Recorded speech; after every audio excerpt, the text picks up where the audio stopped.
एकदंत, मैं देशमुख बोल रहा हूँ। अरे बोलिए देशमुख, वो महल क्या कह रहा है? आपका होटल कैसा चल रहा है? उस सदाशिव घटना के बाद हमने ज़्यादा बात नहीं की। एकदंत, जब से आपने उस महल को ठीक किया है तब से सब कुछ ठीक चल रहा है, लेकिन मैंने किसी और कारण से फ़ोन किया है। मुरुंडे में मेरा एक दोस्त रहता है, मोहन केलकर। उसके घर में कुछ भयानक घटित हो रहा है, कुछ चमत्कारी। मतलब क्या चल रहा है? मैं उसे एक हफ्ते से फ़ोन कर रहा हूँ, लेकिन वह फ़ोन नहीं उठा रहा है। मेरे पास उसके बगल में एक आदमी का नंबर था, मैंने उसे फ़ोन किया। फिर उन्होंने कहा कि उस घर में एक हफ्ते से किसी को नहीं देखा गया है, और यह भी कि इलाके में कुछ अजीब हो रहा है। देशमुख, क्या आपको लगता है कि मुझे वहाँ जाना चाहिए? आप नहीं, मुझे लगता है कि हमें वहाँ जाना चाहिए। ठीक है देशमुख, 2 घंटे में आओ, फिर हम चलेंगे। एकदंत ने फ़ोन रख दिया और केशव को बुलाया। केशव, हमें मुरुंडे जाना है। हमें नहीं पता कि वहाँ क्या हो रहा है, इसलिए अपनी सामान्य चीज़ें ले। इसके अलावा चांदी के बर्तन भी ले, जो बाबा ने उस दिन दिया था। एकदंत अपने कमरे में चले गए। वहाँ से वह कुछ चीज़ें अपने साथ ले आए।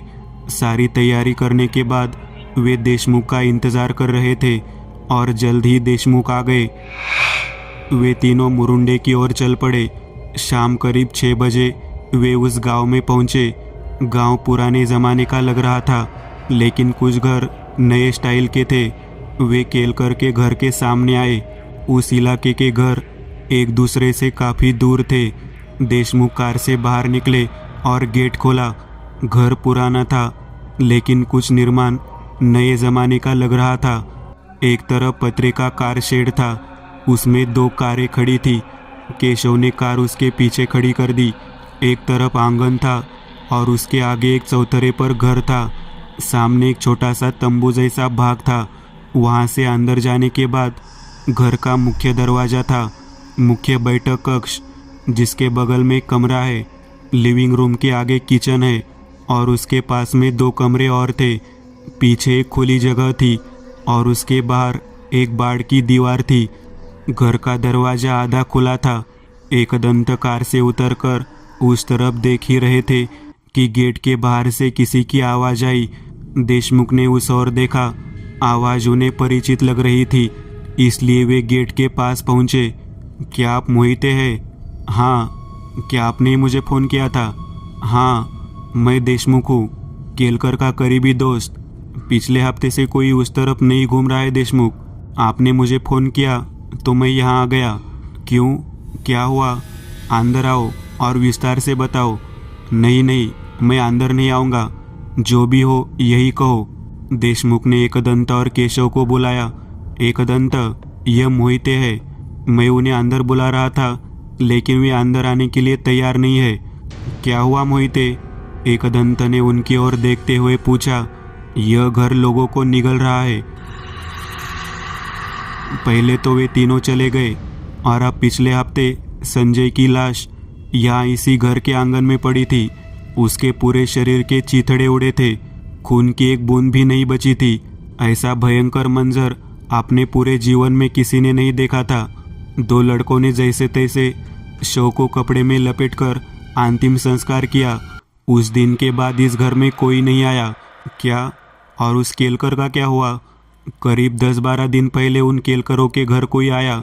मैंने नहीं देखा कि वो कौन था, लेकिन 2 दिन बाद वे सभी कहीं गायब हो गए। एक दिन सुबह दूध वाला आया, पर घर में कोई नहीं था। दूध वाले ने हमें बताया। फिर हम में से कुछ लोग यहाँ उस घर में गए। घर का दरवाज़ा भी खुला था। अंदर देखा, लेकिन कुछ नहीं दिखा। हमने दरवाज़ा बंद कर दिया और 2 दिन तक इंतज़ार करने का फैसला किया, लेकिन उसमें संजय के साथ ऐसा हो गया, इसलिए अब कोई भी उस घर में जाने को तैयार नहीं है। वह संजय उस घर में क्यों गया था, इस बारे में किसी को कुछ पता है? नहीं, इसके बारे में कोई नहीं जानता। ठीक है, मुझे तुमसे एक और मदद की ज़रूरत है मोहिते। हम इस घर में रहेंगे, इसलिए हमें कुछ सामग्रियों की आवश्यकता होगी। क्या आप इसकी व्यवस्था कर सकते हैं? हाँ, ला के देता हूँ, आप बताओ क्या चाहिए। मोहिते के जाने के बाद तीनों अंदर आए और मुख्य गेट पर ताला लगा दिया। मुख्य घर की ओर चलते समय एकदंत ने चारों ओर देखा, सब कुछ अपनी जगह पर था। उन्होंने घर के मुख्य दरवाजे को अंदर धकेल दिया। अंदर सन्नाटा था, कोई आवाज़ नहीं थी। वे अंदर आए, उनके पीछे केशव और देशमुख भी आ गए। केशव अंदर आया और लाइट जला दी। घर में रोशनी जगमगा उठी, लेकिन फिर भी रोशनी धुंधली लग रही थी। जब वे अंदर आए तो एक काली आकृति घर की दीवारों से उतरकर आंगन में गायब हो गई। एकदंत ने कहा, चलो बाकी कमरे भी देखते हैं। वे रसोई में आए, कुछ बर्तन वही पड़े थे, खाने का सामान वैसा ही था और खराब था। अन्य 2 कमरों में भी वही सामान था, पीछे खुली जगह थी। एकदंत वापस एक कमरे में आए और बार बार कमरे की जांच की। जब वे कमरे का दरवाज़ा बंद करके बाहर आए तो कमरे के कोने में 3 मानव आकृतियाँ दीवार से चिपकी हुई थी।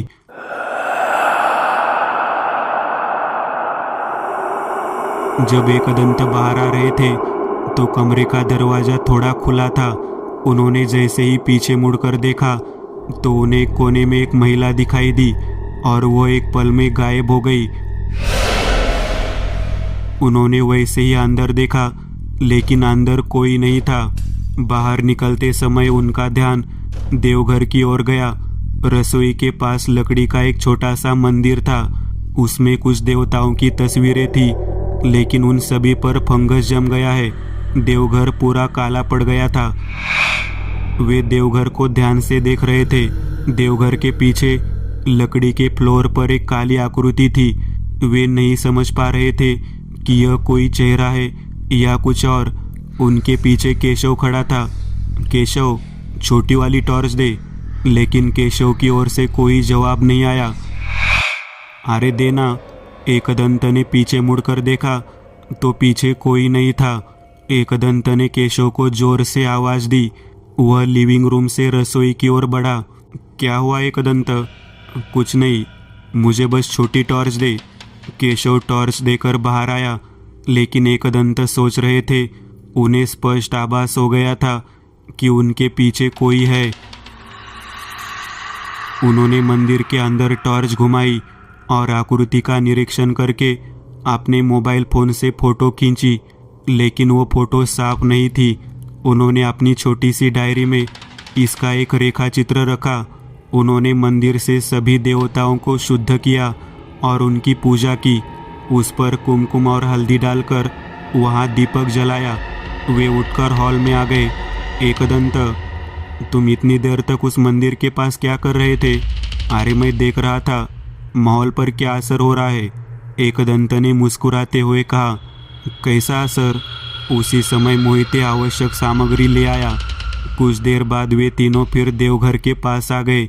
वहाँ का दीपक बुझ गया था और सभी देवताओं की छवि पर फंगस जम गया था। देख केशव, जब मैं बाहर आया तो मैंने सभी देवताओं को साफ कर दिया था और कुछ भी गंदा नहीं था। अब इस फंगस को देख, कोई जानबूझकर ऐसा कर रहा है, लेकिन किस लिए? शायद पवित्र चीज़ों को ढकने के लिए। बुराई कभी अच्छाई को बर्दाश्त नहीं करती। मतलब तुम्हें लगता है कि यहाँ कोई बुरी शक्ति है ना? देशमुख ने पूछा। दुष्ट शक्ति के असंख्य रूप है देशमुख। अभी इस बारे में बात न करें कि यहाँ क्या है। रात करीब 8 बजे उन तीनों ने अपने साथ लाया हुआ खाना खाया। एकदंत ने अपने बैग से कुछ सामान निकाला और अचानक लाइट चली गई। केशव ने बड़ी टॉर्च जला दी। एकदंत वही खड़े थे, लेकिन जो चीज़ें उन्होंने निकाल रखी थी वे अजीब तरह से फैली हुई थी। एकदंत, यह सब किसने किया? केशव ने पूछा। हम इसी की तलाश में है। एकदंत ने एक तरफ पड़ा नारियल उठाया और अपने सामने रख लिया। उन्होंने उस विपरीत दिशा में करके उस पर एक विशेष प्रकार का उपटन लगाया और कुछ देर तक अपनी आंखें बंद करने के बाद उसने फिर से अपनी आंखें खोल दी। नारियल अपने आप हाथ पर घूम रहा था। जिस दिशा में वह घूम रहा था वे उसी दिशा में आगे बढ़ रहे थे। धीरे धीरे वे रसोई में आए। केशव और देशमुख टॉर्च लेकर पीछे आ रहे थे। रसोई से कमरे में जाते समय अचानक नारियल उनके हाथ पर गोल गोल घूमने लगा। इसकी रफ्तार इतनी बढ़ गई कि इसे हाथ पर संभालना मुश्किल हो गया। अचानक नारियल उनके हाथ से छूटकर देवघर से जा टकराया। उसी समय एकदंत को सामने वाले कमरे में खींच लिया गया और दरवाजा बंद कर दिया गया। केशव और देशमुख को कुछ समझ नहीं आया। उन्होंने बाहर से दरवाजा खोलने की कोशिश की लेकिन वह नहीं खुला। अंदर अंधेरा था। एकदंत को कुछ दिखाई नहीं दे रहा था। अचानक उस कमरे का तापमान कम होने लगा। एकदंत ने अपनी जेब से अपना मोबाइल फ़ोन निकाला और टॉर्च चालू कर दी। उनके पैरों तले फर्शी नहीं थी, वहाँ जमीन थी और उसके सामने एक बड़ा सा गड्ढा था। उन्होंने चारों ओर देखा, वहाँ कुछ भी नहीं था, लेकिन उन्हें अपने बगल में 3 मानव आकृतियाँ दिखाई दी, 2 पुरुष और एक महिला। वे तीनों उन पर शरारत से हंस रहे थे। उनके चेहरे सफ़ेद थे, शरीर झुर्रीदार थे। जैसे ही वे कुछ करने वाले थे वे गायब हो गए और दाहिनी ओर से हवा का एक झोंका एकदंत की ओर आया। अजीब सी आवाज़ें आने लगी। उन्होंने अपना हाथ अपनी जेब में डाला लेकिन अब वो उस हाथ को बाहर नहीं निकाल पा रहे थे। किसी ने उस हाथ को पकड़ लिया था। किसी ने उनका दूसरा हाथ भी पकड़ लिया। अब वे हिल नहीं पा रहे थे। एकदंत को एहसास हुआ जिसने भी उन्हें पकड़ा है वह उसे गड्ढे की ओर ले जा रहा है, लेकिन एकदंत जगह से हिल नहीं रहे थे। उन्हें महसूस हुआ कि उनके गले में पड़ा रुद्राक्ष और त्रिशूल का लॉकेट गर्म हो रहा है और गर्मी बढ़ती जा रही थी। एकदंत ने स्वयं को रोक लिया था। कोई ताकत उन्हें उस छेद से भी अंदर खींच रही थी। एक समय पर उनकी ताकत विफल हो गई और वे गड्ढे की ओर खींचे चले गए। उनके चेहरे गड्ढे की ओर थे और उनके शरीर क्षैतिज थे। उन्होंने गड्ढे में कुछ अजीब देखा और उसी क्षण उन्होंने खुद पर नियंत्रण पा लिया। उन्होंने अपनी आंखें बंद कर ली और कुछ मंत्रों का जाप किया। उसका शरीर गर्म हो रहा था। यह अत्यधिक गर्म हो गया और कुछ लहरें कमरे में फैल गई। कुछ ही क्षणों में सब कुछ शांत हो गया और एकदंत नीचे गिर गए। केशव दरवाजा खोलने की कोशिश कर रहा था। अचानक दरवाजा खुल गया। सामने फर्श पर एकदंत बेहोश पड़े थे। केशव और देशमुख उसे उठाकर हॉल में ले आए। उसका शरीर अभी भी गर्म था। गले में रुद्राक्ष लाल था। केशव ने एकदंत की थैली से कुछ पाउडर निकाला। उसमें थोड़ा सा जल मिलाकर एकदंत के मुख में छोड़ दिया गया। करीब 5 मिनट बाद एकदंत को होश आया। उनका शरीर अभी भी गर्म था। जब उन्हें होश आया तो उन्होंने अपने थैले से कुछ मूलियाँ निकाली और उन्हें कुचलकर उसका चाटन बना लिया और चाटन को पानी के साथ ले लिया। कुछ देर बैठने के बाद उनका शरीर ठीक हो गया। क्या हुआ एकदंत? मुझे अभी भी ठीक से समझ नहीं आया। उस कमरे में कुछ भयानक है। आज पहली बार मुझे शाबर मंत्र आजमाना पड़ा जो मुझे कैवल्य ने सिखाया था। इस मंत्र का प्रयोग अत्यंत आवश्यकता के समय और जीवन पर संकट आने पर करना चाहिए। लेकिन आज जब ऐसा लग रहा था कि मेरी ताकत खत्म हो रही है और मैं अंदर ही अंदर छेद में समाया जा रहा हूँ, तो मेरे पास इस मंत्र का उपयोग करने के अलावा कोई विकल्प नहीं था। अच्छा हुआ केशव, तुझे याद था उस भूत के बारे में। क्या अंदर कोई गड्ढा है? हमने ऐसा कुछ नहीं देखा। मैंने यही कहा, यह कुछ अजीब है। और पहला हमला सीधे मुझ पर, और वो भी भयानक। इसका मतलब यह है कि जो कुछ भी है वह जल्द ही हमारा अंत चाहता है। लेकिन अब हम क्या करें? एकदंत ने थैले से 2 रस्सियाँ निकाली और एक डिब्बे में रखे शेंदूर को उन पर लगा दिया। ये लो, दोनों इस रस्सी को अपने हाथ में बांध लो। आप पर कोई घातक खतरा नहीं आएगा। दोनों ने अपनी कलाइयों पर रस्सियाँ बांध ली। वे तीनों रसोई में आए। वहाँ पहुंचकर एकदंत ने एक छोटे से बर्तन में ऊद प्रज्वलित किया इसका धुआं वहां फैलने लगा। धुआं फैलते ही अन्य 2 कमरों के दरवाजे टकराने लगे। किसी ने उनका पीछा करते हुए हॉल में प्रवेश किया। इसका एहसास तीनों को एक ही वक्त हुआ। जब उन्होंने पीछे मुड़कर देखा तो टॉर्च की रोशनी में उन्हें कोई अंधेरे में खोया हुआ दिखाई दिया। उन्होंने अपनी टॉर्च घुमाई और चारों ओर देखा, लेकिन उन्हें रसोई के ऊपर तख्तों पर क्रॉस लेग किए बैठे 2 आदमी नजर नहीं आए। एकदंत को कुछ सूझा और उन्होंने अचानक टॉर्च उसी दिशा में घुमा दी। उसी समय उन लोगों की आंखें चमक उठी। वह अजीब से मुस्कुराए और दीवार में गायब हो गए। यही दृश्य देशमुख और केशव ने देखा। यह क्या था एकदंत? वे मोहरे हैं। वे हम पर हमला नहीं कर सकते, इसलिए रैकेट खेला जाता है, लेकिन हमें उनके राजा तक पहुंचना है। एकदंत ने एक नारंगी ऊद उठाया, मुट्ठी बांधी और हाथ ऊपर उठाया। अंगूठे के पास वाली उंगली को ढीला कर वह गोल घुमा रहे थे। धीरे धीरे वहाँ कुछ आवाजें आने लगी। जैसे ही उन्होंने उंगली घुमाई, कुछ आकृतियाँ ऊपर एकत्रित हो गई और वे आकृतियाँ गोल गोल घूम रही थी। केशव और देशमुख ध्यान से देख रहे थे। धीरे धीरे उन्हें वो स्पष्ट नजर आने लगे। 2 पुरुष और 1 महिला की धूमिल आकृतियाँ थी और वे एकदंत के आदेश पर आगे घूम रहे थे। एकदंत ने अपने दूसरे हाथ में मशाल केशव की ओर बढ़ा दी और जेब से करे के अभिमंत्रित जल की बोतल निकाली और वह जल ऊपर छिड़क दिया तो उन आकृतियों का रंग लाल हो गया। उनमें से चीखने चिल्लाने की आवाजें आने लगी। एकदंत उनसे संपर्क करने की कोशिश कर ही रहे थे कि रसोई के पास वाले उस कमरे का दरवाजा अचानक खुल गया। ऊपर मंडराती आकृतियां अचानक कमरे की ओर बढ़ने लगी।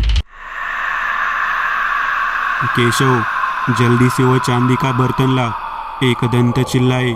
उनका एक हाथ अभी भी वही था, मानो उस हाथ में उन्होंने कुछ पकड़ रखा हो। केशव एक बर्तन लेकर आया।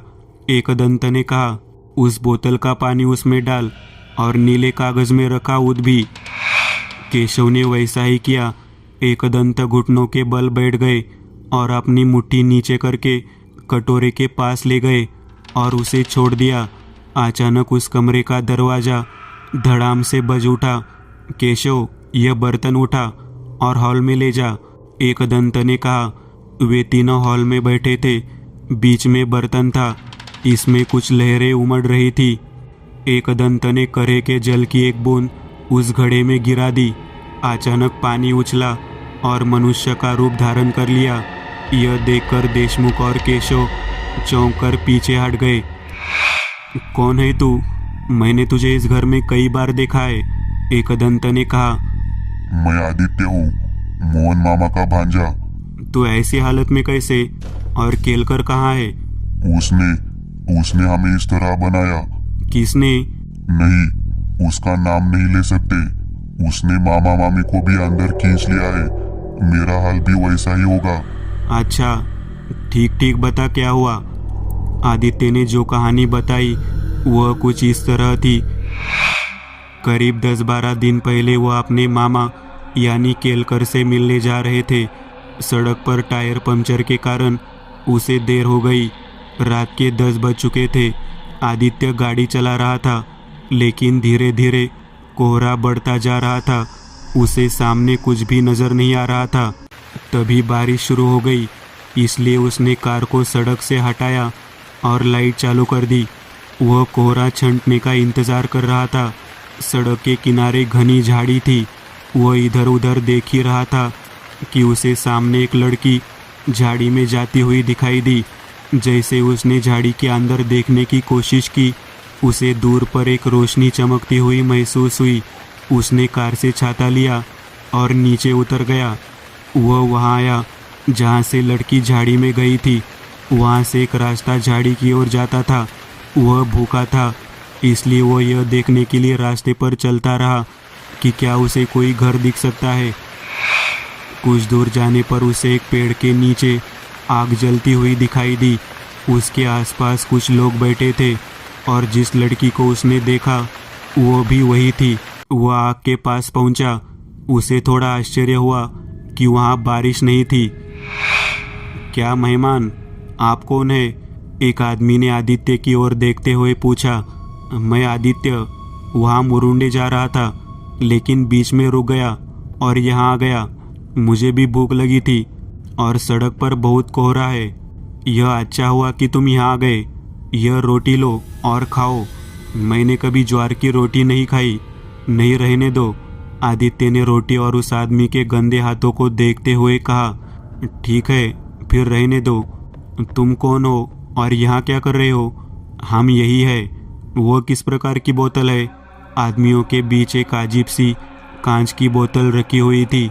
ये हमारी ही है। चाहे तो आप ले जा सकते हो। हाँ, दिखाओ किस प्रकार की है। आदित्य ने बोतल हाथ में ले ली। बोतल बहुत पुरानी थी। यह बहुत ठंडी थी। नहीं, रहने दो। मैं क्या करूँ इसका? आदित्य ने बोतल वापस थमाते हुए कहा।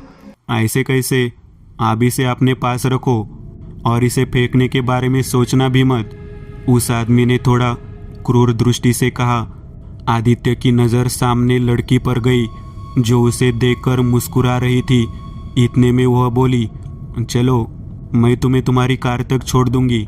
हाँ, नहीं, मैं अब जा रहा हूँ। आदित्य ने ऐसे कहा जैसे उसे होश आ गया हो और वो बोतल लेकर चला गया। कुछ दूर चलने के बाद उसने बोतल को एक पेड़ के नीचे रख दिया और अपने रास्ते पर चल पड़ा। इसी बीच उसके सामने से वही लड़की आ रही थी। लड़की उसके पास पहुंची। यह बोतल ऐसे कहीं भी मत रखना। यह कहकर उसने बोतल उसके हाथ में दे दी। उसने हाँ में सिर हिलाया। जब वह चली गई तो उसने बोतल दोबारा फेंकी और चला गया। वह अपनी कार के पास पहुंचने वाला था। वही लड़की कार के पीछे से आई और उसके हाथ में वही बोतल थी। मैंने तुमसे कहा था कि इस बोतल को कहीं मत गिराओ। तुम इस बोतल को नहीं छोड़ सकते।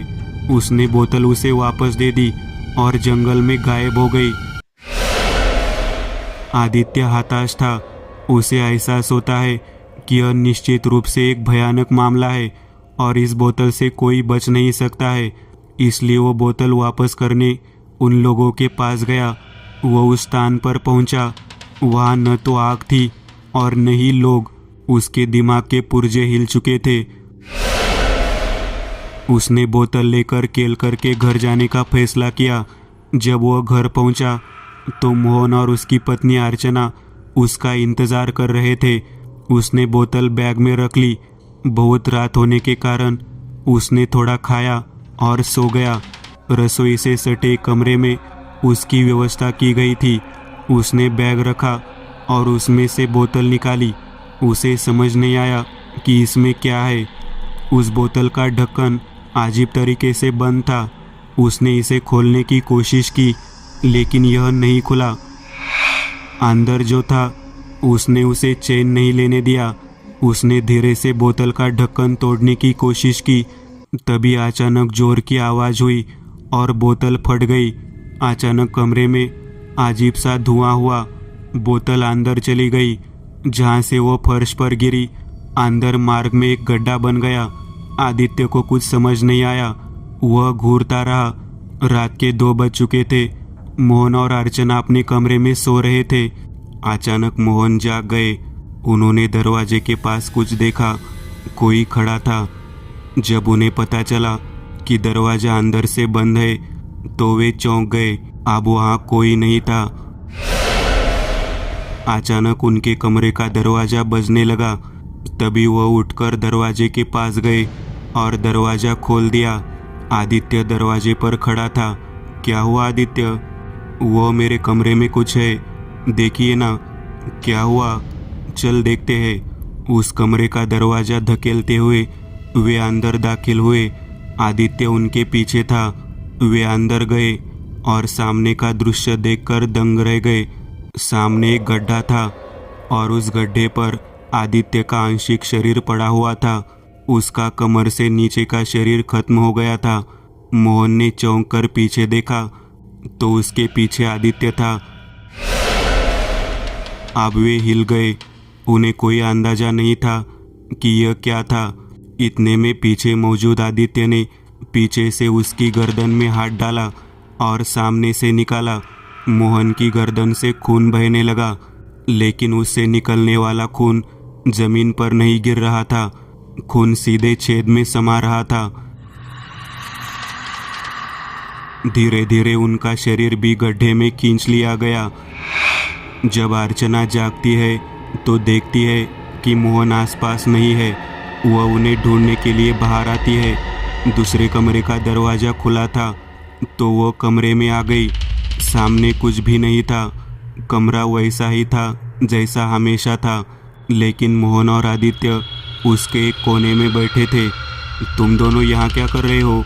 जब वह बात कर रही थी तभी पीछे से एक हाथ उसकी गर्दन में घुस गया और धीरे धीरे जमीन के सामने एक गड्ढा बन गया और अर्चना उस छेद में समा गई। 2 दिन बाद संजय उस घर में आए। मोहन और उसका एक छोटा सा व्यवसाय था। वो उसी संदर्भ में बोलने आए थे। तीनों की आत्माएं उसे गड्ढे तक ले गई, लेकिन वह बाल बाल बच गया और वहां से बाहर भाग गया।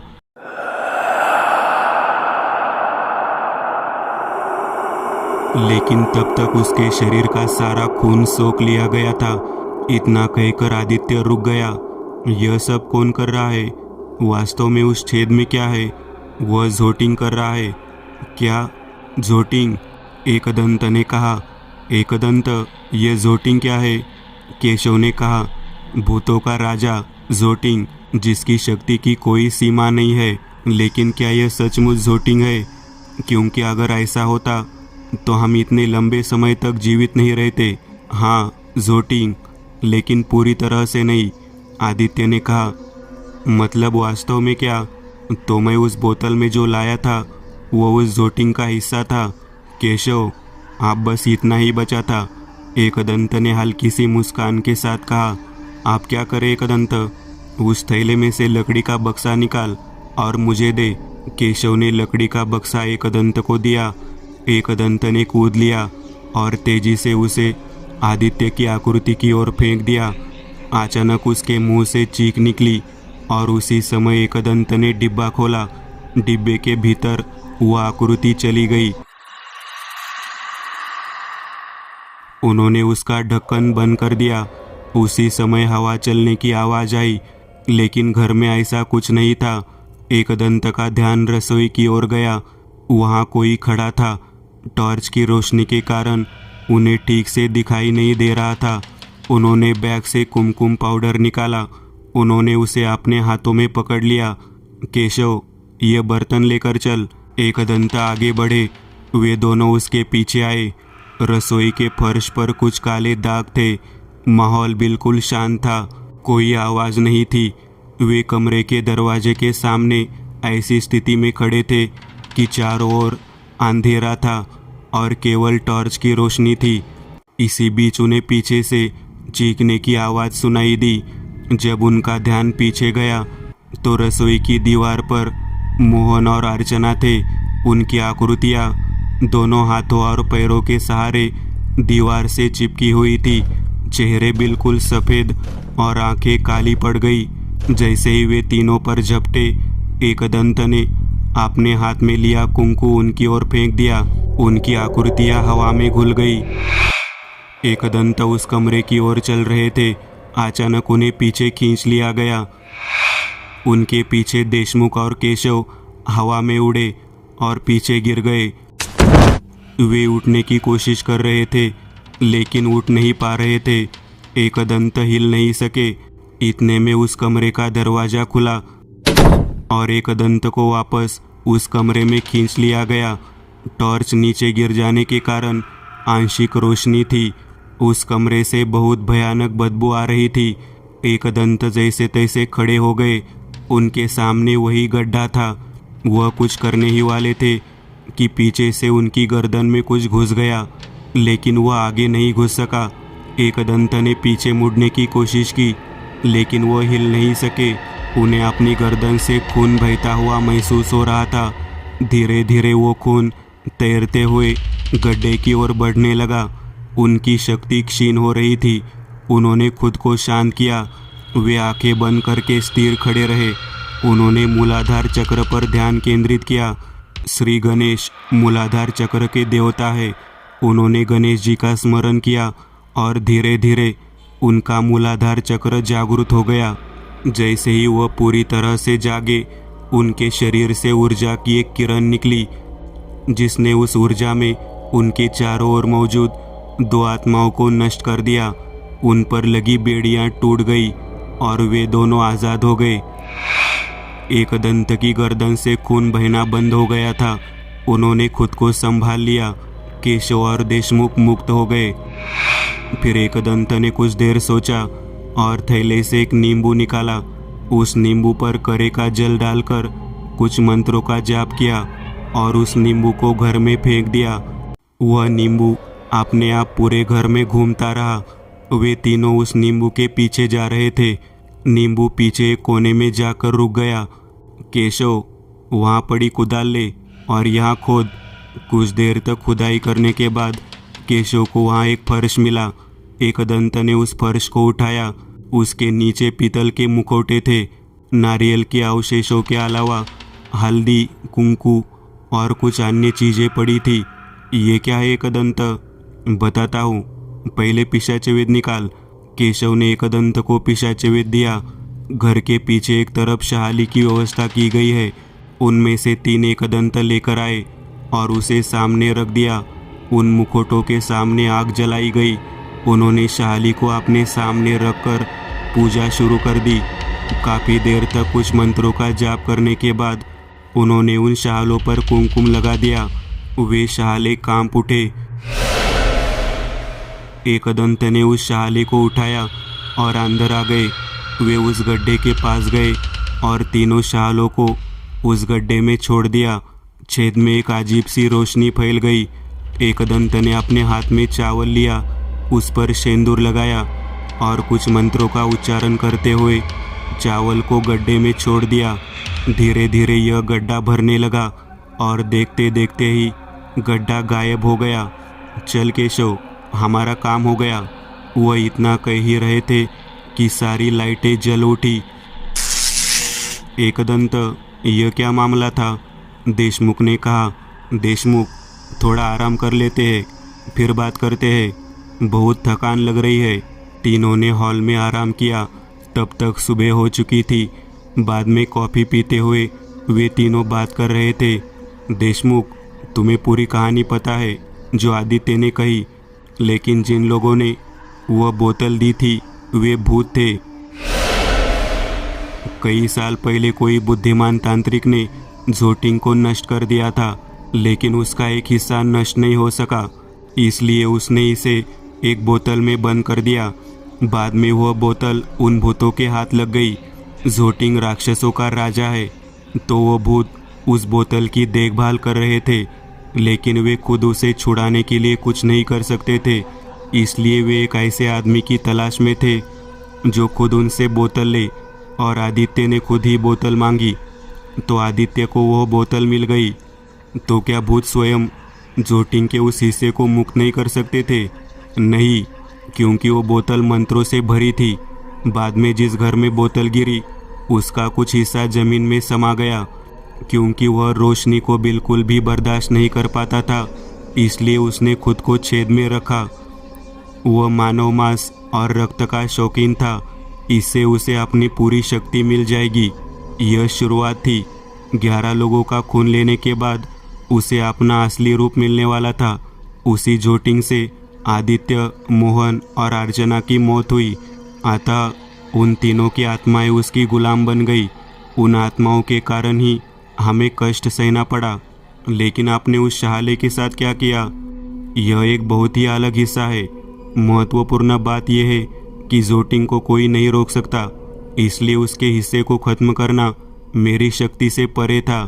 अपने अंदर की कुंडलिनी का उपयोग करके मैंने उन आत्माओं को नष्ट कर दिया, लेकिन मुझे झोटिंग को रोकने के लिए किसी की ज़रूरत थी। मुझे पहले ही आभास हो गया था कि इस घर में कुछ पवित्र है। यह क्या था, इसका पता लगाने पर मुझे पता चला कि इस घर में तलखाम की स्थापना की है। तलखाम मतलब घर का पुराण पुरुष। इनका भगवान से भी ज़्यादा सम्मान है। घर में पीढ़ी दर पीढ़ी उनकी पूजा होती है तो उनकी ताकत और ऊर्जा बढ़ जाती है। वे शहाल के रूप में स्थापित है। हमने जो मुखौटे देखे वे इस घर के पुराण पुरुष के थे।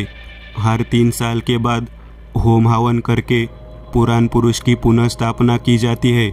लेकिन इस घर में यह रस्में पहले भी निभाई जाती थी, लेकिन उसके बाद कई सालों तक इसे बहाल नहीं किया गया, इसलिए उनकी ऊर्जा घर में प्रवाहित नहीं हो रही थी। अब मैंने यह किया और उसी पुराण पुरुष की शक्ति से गड्ढा और झोटिंग का हिस्सा खत्म किया। वास्तव में वो चांदी का बर्तन क्या है? एकदंत, वह बर्तन मुझे बाबा ने दिया था। उस बर्तन में किसी भी आत्मा को बांधा जा सकता है। मैंने कभी इसका उपयोग नहीं किया था, लेकिन मुझे एक गहरी अनुभूति हुई यहाँ मुझे उस बर्तन का उपयोग करना है। इसलिए मैंने केशव से वह बर्तन ले लिया। लेकिन इस सब में मैंने मेरा दोस्त खो दिया। देशमुख ने निराशा में कहा, यह हमारी समझ से परे है देशमुख। मुझे पहले कभी ऐसी परेशानी का सामना नहीं करना पड़ा। उन आत्माओं ने मेरी गर्दन में हाथ डालने की भी कोशिश की। मेरे गले में वो पेडेंट था, अन्य शक्तियाँ भी थी, लेकिन उस जोटिंग शक्ति के साथ वे आत्माएं मुझसे भी अधिक शक्तिशाली हो गई। उसके सामने एक साधारण व्यक्ति पेड़ के पत्ते के समान था, लेकिन मैंने मूलाधार चक्र को जागृत किया। इससे कुंडलिनी ऊर्जा प्रवाहित होने लगी। कुंडलिनी शक्ति की उत्पत्ति मूलाधार चक्र में होती है। उस शक्ति के कारण मैं उन आत्माओं से निपटने में सक्षम था। कुंडलिनी शक्ति मानव शरीर में एक दिव्य शक्ति है और इसे बहुत कम लोग ही जागृत कर पाते हैं, लेकिन अगर वह जाग जाए तो कोई भी बुरी ताकत उसके सामने टिक नहीं सकेगी। इसलिए जब मेरी कुंडलिनी जागृत हुई तो वे आत्माएं मुक्त हो गई। एकदंत, आखिर उस मंदिर में क्या चल रहा था? जब मैं उस देवघर को देख रहा था तो पीछे एक निशान था। मैंने वो फोटो सुबह सुबह बाबा को भेज दी। उनका जवाब आया, जोटिंग ऐसी ही है। जोटिंग ने देवघर पर भी अपनी छाप छोड़ दी थी। आप जाकर देख केशव, वहाँ कुछ भी नहीं है। क्या उस बक्से में आदित्य की आत्मा नहीं है? केशव ने पूछा। अब वो भी मुक्त हो गया है, क्योंकि वो किसी से बंधा नहीं है और बंधन मुक्त आत्मा केवल मुक्ति की ओर ही यात्रा करती है। देशमुख ने कहा, तो इस सब में हमें पुराण पुरुष यानी तलखंबा का सबसे बड़ा समर्थन मिला है जो इस घर में है। हाँ, सभी घरों में इसके लिए जगह नहीं होती, लेकिन इस घर में किसी पूर्वज ने इसकी स्थापना की थी, इसलिए हमें उस पुराण पुरुष का स्थान मिल गया। आपने इस मामले में बहुत मदद की एकदंत। आपके कारण ही यह गांव बच पाया है। कैसी मद? हम उन तीनों को नहीं बचा सके। वैसे भी अब तुम देखो कि इस घर का क्या करना है। केशव और मैं चले जाते हैं। एकदंत अपने घर लौट आते हैं, लेकिन अज्ञात की ओर उनकी यात्रा जारी रहती है। दोस्तों, आज के लिए बस इतना ही। अगर आपको यह कहानी अच्छी लगी हो तो लाइक कीजिएगा। आप में से कई लोग बिना लाइक किए भाग जाते हैं। अगर आपने वीडियो को लाइक किया तो मुझे अच्छा लगेगा और ऐसे ही डरावनी कहानियाँ बनाने के लिए मुझे एनर्जी मिलेगी। तो लाइक ज़रूर करिएगा और अभी तक अपने चैनल को सब्सक्राइब नहीं किया तो तुरंत सब्सक्राइब करिएगा और बगल वाली घंटी को दबाना ना भूलिएगा।